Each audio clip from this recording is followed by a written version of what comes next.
Биринчиден адыр быйыл мына бүгүнкү биринчи отурум болуп отурат. Адырынча мага коюлган айыптоо керек, бирок мен айыптоо кортундун алып окуп көргөм. Бардык 3 факты менен мен түп тамырынан бери каршымын. Биринчиден бул жерде кээ бир адамдардын ачык айтканда ички иштер министринин жетекчилигинин кызыкчылыгы, ичкүйлүгүнүн негизинде жүргүзгөн иликтөөнүн негизинде калган тергөө амалдары жүргөн. Жөнөкөй сөз менен айтканда, футбол билесиңиз аянтчасында 2 команда болот, 2 дарбаза болот. 6 айдан бери бир эле дарбазага топ тепти. Бирок жараткандын колдоосу менен, коомчулуктун колдоосу менен азыркы утуш мен тарапта 2-1 эсебинде. Буюрса.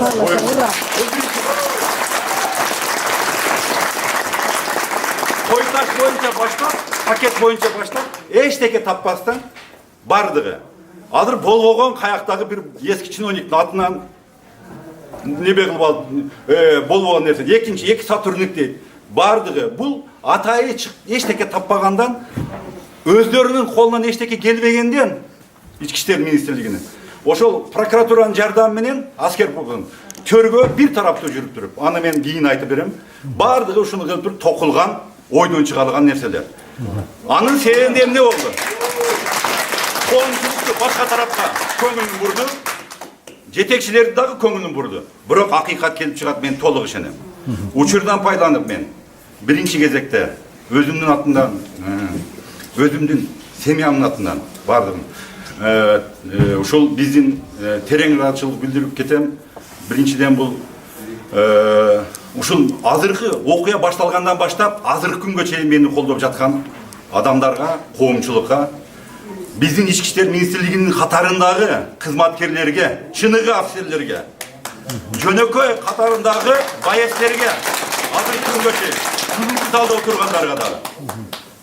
Андан соң ардагерлерге, жана чыныгы генералдарга, анан ички массалык маалымат каражаттары бул силерге.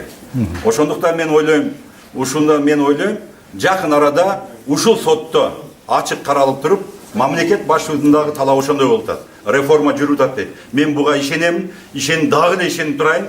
Мен ойлойм, ачыктык тактык чыгып туруп, жеңиш мен тарапта болот. Мен толук ишенем. Мен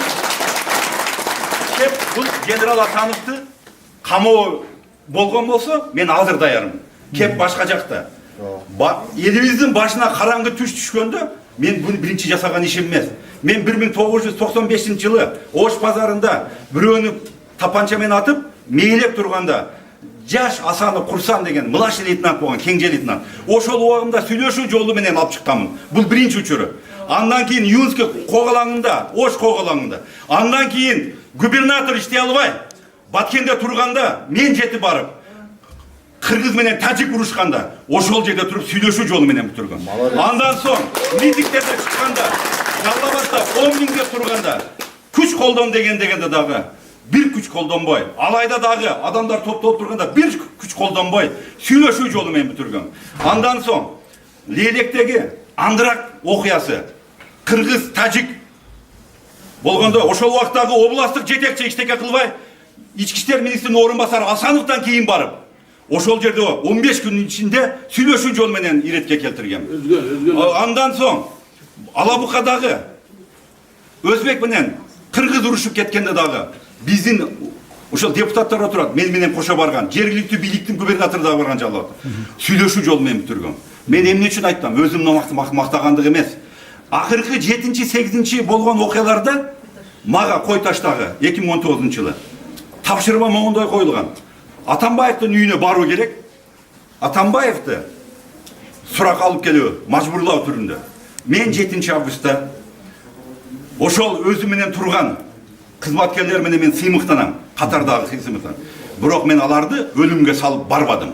Эгерде Атамбаевдин үйүнө барганда, ал жерде барымтадан калган Альфанын кызматкерлеринен куралланган 55 автомат, канчалаган октор бирден атылганда канча өлүм болот эле.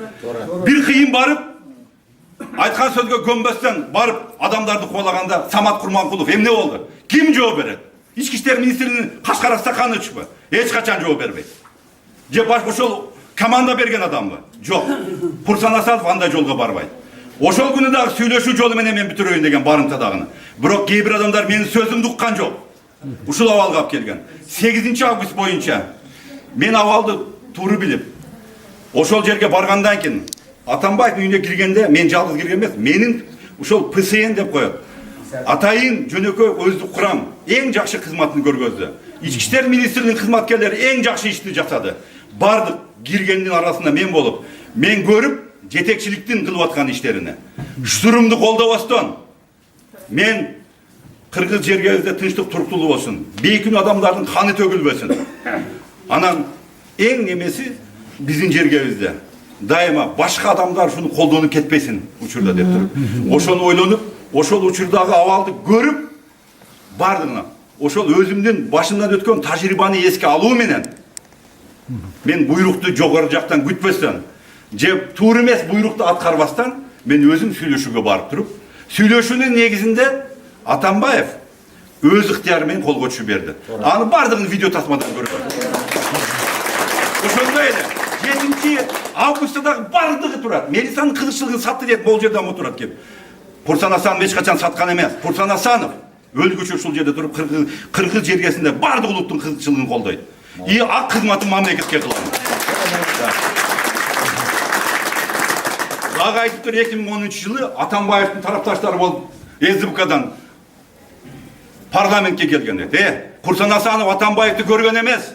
2010-жылы Юнко каланы бир ретке келтиргенден кийин бардык партиялар кызыккан.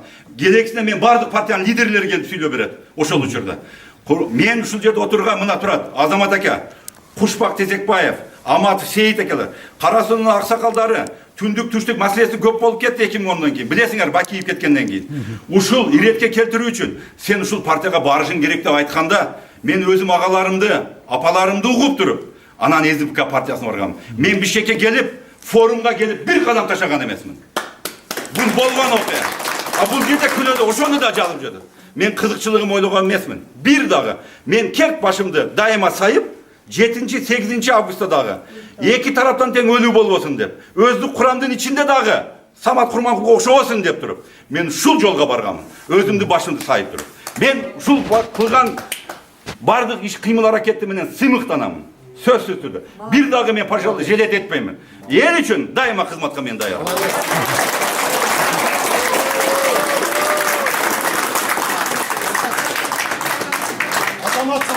Анан эки факты боюнча бардыгы жомок, алар өздөрү билет. Эки кызматкер боюнча дагы башка боюнча мен айта турган сөзүм жок.